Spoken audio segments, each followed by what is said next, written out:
Assalamualaikum warahmatullahi wabarakatuh.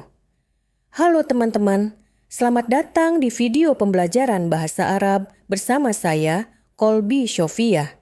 Pernah nggak sih kalian bertanya, ngapain sih belajar bahasa Arab? Emang penting banget. Nah, di video ini kita akan kupas tuntas jawabannya.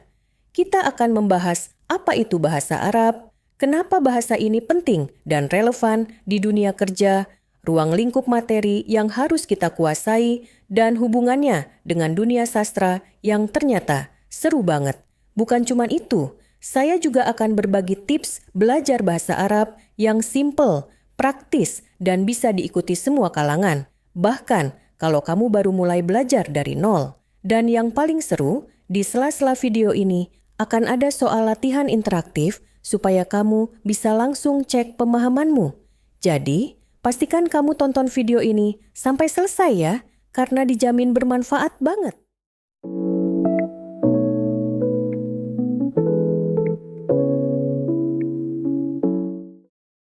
Oh iya, supaya belajar kita lebih seru, saya nggak sendirian loh. Kenalin teman baru kita, Ustadzah Sofia. Assalamualaikum teman-teman, aku Ustazah Sofia, siap menemani kalian belajar bahasa Arab dengan cara yang asyik dan menyenangkan. Nah, bareng Ustadzah Sofia, kita akan mulai pembahasannya dari pengertian bahasa Arab. Yuk kita mulai. Bahasa Arab adalah salah satu bahasa tertua di dunia yang digunakan oleh lebih dari 400 juta penutur, terutama di wilayah Timur Tengah, Afrika Utara, dan sebagian Asia. Bahasa ini memiliki sejarah panjang dan menjadi bahasa resmi di lebih dari 20 negara, seperti Mesir, Arab Saudi, Irak, Maroko, dan lain-lain. Bahasa Arab memiliki kedudukan yang istimewa karena merupakan bahasa Al-Quran, kitab suci umat Islam. Oleh karena itu, mempelajarinya bukan hanya memberi manfaat dalam hal komunikasi, tetapi juga membantu memahami ajaran agama secara lebih mendalam. Bagi umat Muslim, kemampuan membaca dan memahami bahasa Arab sangat penting untuk melaksanakan ibadah seperti salat, membaca Al-Quran, dan mempelajari hadits. Dari sisi linguistik, bahasa Arab dikenal dengan sistem tata bahasa, nahwu, dan morfologi, saraf, yang sangat kaya dan kompleks. Bahasa ini memiliki akar kata, jizr, yang memungkinkan pembentukan banyak kosakata dari satu akar, sehingga menambah kekayaan bahasanya. Bahasa Arab juga termasuk salah satu dari 6 bahasa resmi Perserikatan Bangsa-Bangsa, PBB, bersama dengan bahasa Inggris, Prancis, Rusia, Spanyol, dan Tionghoa.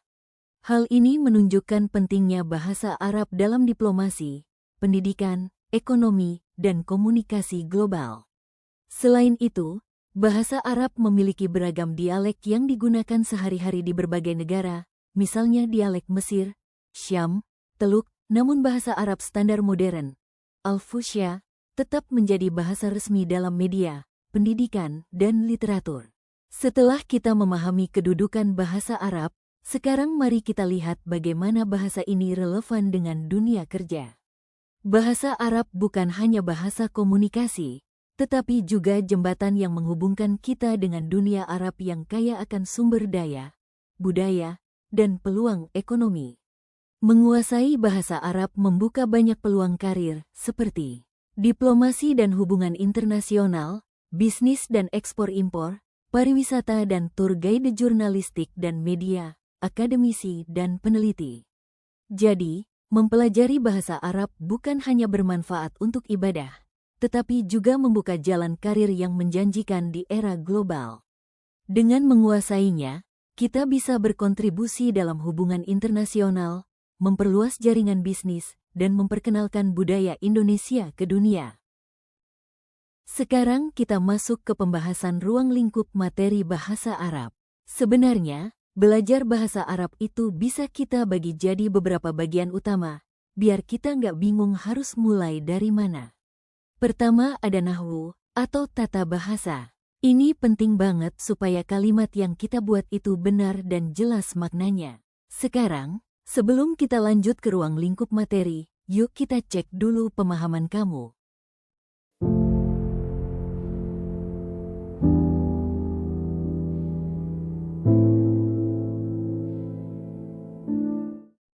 Contohnya, posisi kata dalam bahasa Arab bisa mengubah arti kalimat, jadi nahwu ini membantu kita terhindar dari salah paham.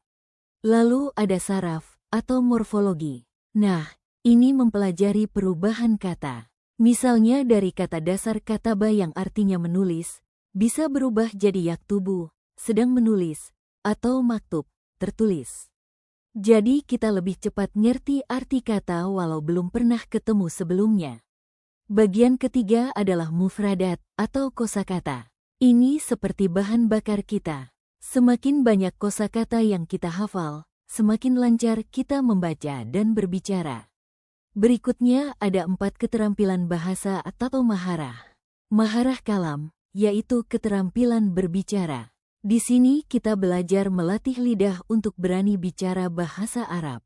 Maharah istima, keterampilan mendengar. Dengan mendengar percakapan atau audio, telinga kita terbiasa dengan logat dan cara bicara orang Arab. Maharah qiraah, keterampilan membaca. Ini melatih kita supaya bisa membaca teks Arab dengan baik, baik itu artikel, berita, atau bahkan kitab. Dan yang terakhir, maharah kitabah, keterampilan menulis. Ini membantu kita mengekspresikan ide dalam bahasa Arab, dari kalimat sederhana sampai paragraf. Jadi intinya, kalau kita belajar semua bagian ini secara seimbang, nahwu, saraf, kosakata, plus 4 keterampilan tadi, kemampuan bahasa Arab kita akan berkembang secara utuh. Kita nggak cuma jago teori, tapi juga bisa praktik dalam kehidupan sehari-hari. Sekarang kita bahas hubungan bahasa Arab dengan dunia sastra. Teman-teman, tahu nggak? Sastra Arab itu salah satu warisan sastra tertua di dunia dan sangat kaya. Bahkan sebelum datangnya Islam, bangsa Arab sudah punya tradisi sastra yang luar biasa, terutama dalam bentuk puisi. Bayangkan, dengan menguasai bahasa Arab, kita bisa langsung membaca karya-karya legendaris seperti Alf Lailah wa Lailah atau yang kita kenal dengan 1001 Malam. Ceritanya penuh dengan petualangan, intrik, dan pesan moral yang relevan sampai sekarang. Selain itu, kita juga bisa menikmati syair-syair jahiliyah, puisi-puisi dari zaman sebelum Islam, yang terkenal karena keindahan bahasanya, ritme yang indah, dan ketepatan pilihan katanya. Puisi ini bahkan dulu dijadikan media untuk menyampaikan pesan, nasihat, sampai sindiran. Nggak cuma itu, bahasa Arab juga jadi pintu masuk untuk memahami karya-karya besar dari ilmuwan dan filsuf klasik seperti Al-Farabi, Ibn Sina, dan Al-Ghazali. Mereka menulis bukan hanya tentang filsafat, tapi juga ilmu kedokteran, musik, logika, dan pendidikan. Banyak ide brilian mereka yang memengaruhi dunia sampai hari ini. Menguasai bahasa Arab membuat kita tidak hanya membaca terjemahan, tapi bisa merasakan keindahan bahasa aslinya. Ini penting banget, karena banyak nuansa makna dan permainan kata yang hilang kalau hanya dibaca dalam bahasa lain. Dengan bahasa asli, kita bisa benar-benar merasakan emosi, humor, dan keindahan sastra itu sendiri. Dan yang menarik, belajar sastra Arab membantu kita memahami cara berpikir, perasaan, dan budaya masyarakat Arab dari zaman ke zaman. Kita bisa melihat bagaimana pandangan mereka tentang cinta, keberanian, kehormatan, bahkan tentang kehidupan sehari-hari. Jadi, kita nggak cuma belajar bahasa, tapi juga mengenal sejarah, budaya, dan nilai-nilai yang membentuk peradaban Islam. Singkatnya, menguasai bahasa Arab itu seperti memegang kunci untuk membuka harta karun sastra dunia, dari puisi, prosa, hingga karya ilmiah.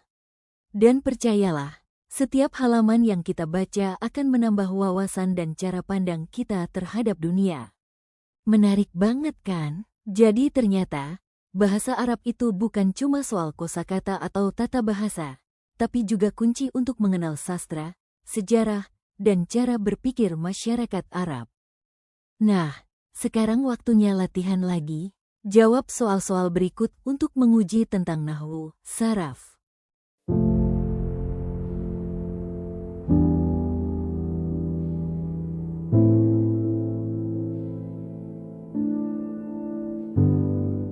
Nah, Sekarang kamu mungkin bertanya-tanya, kalau begitu, gimana sih cara belajar bahasa Arab yang efektif?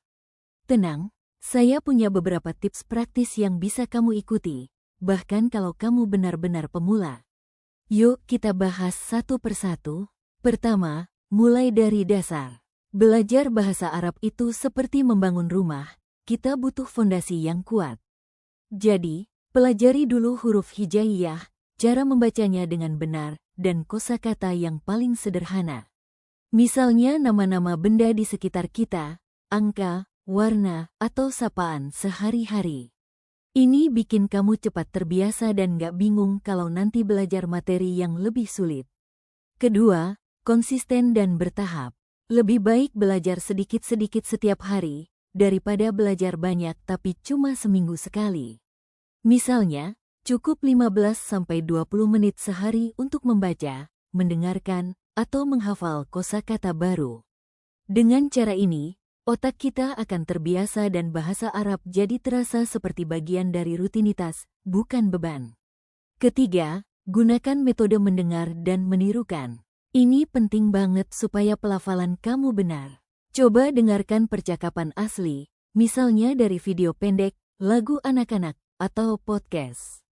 Lalu, tirukan dengan suara keras. Nggak apa-apa kalau masih terdengar aneh, lama-lama lidahmu akan terbiasa. Keempat, catat kosakata baru. Jangan cuma mengandalkan ingatan. Tulis kata-kata baru di buku khusus atau gunakan aplikasi flashchart seperti Anki atau Quizlet. Lalu ulangi secara berkala. Semakin sering diulang, semakin mudah kata itu tersimpan di memori jangka panjang. Kelima, berlatih bicara. Ini salah satu kunci supaya cepat lancar. Ajak teman untuk latihan percakapan sederhana, atau kalau belum ada teman, rekam suara sendiri. Dengar ulang dan perbaiki pelafalan kalau perlu. Ini juga melatih percaya diri. Keenam, gunakan media yang menarik. Belajar nggak harus selalu serius.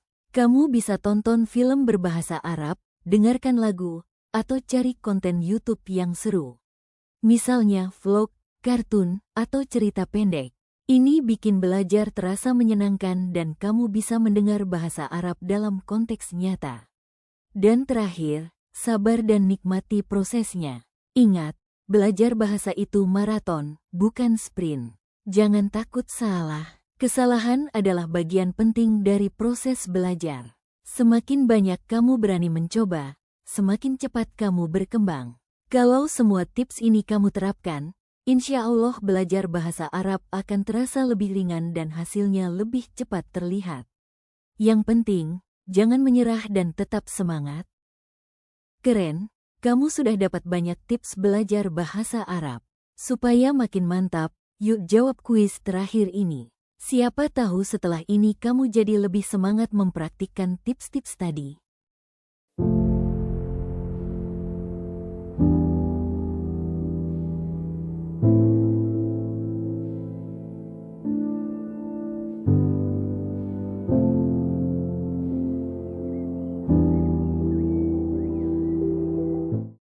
Alhamdulillah, kita sudah sampai di akhir video. Hari ini kita sudah bahas pengertian bahasa Arab, ruang lingkup materi, hubungannya dengan sastra, dan tips belajar yang mudah dipraktikkan. Semoga bermanfaat dan bikin kamu lebih semangat belajar bahasa Arab. Jangan lupa like, share, dan subscribe supaya kamu nggak ketinggalan video berikutnya. Terima kasih sudah menonton. Sampai jumpa di video selanjutnya. Wassalamualaikum warahmatullahi wabarakatuh.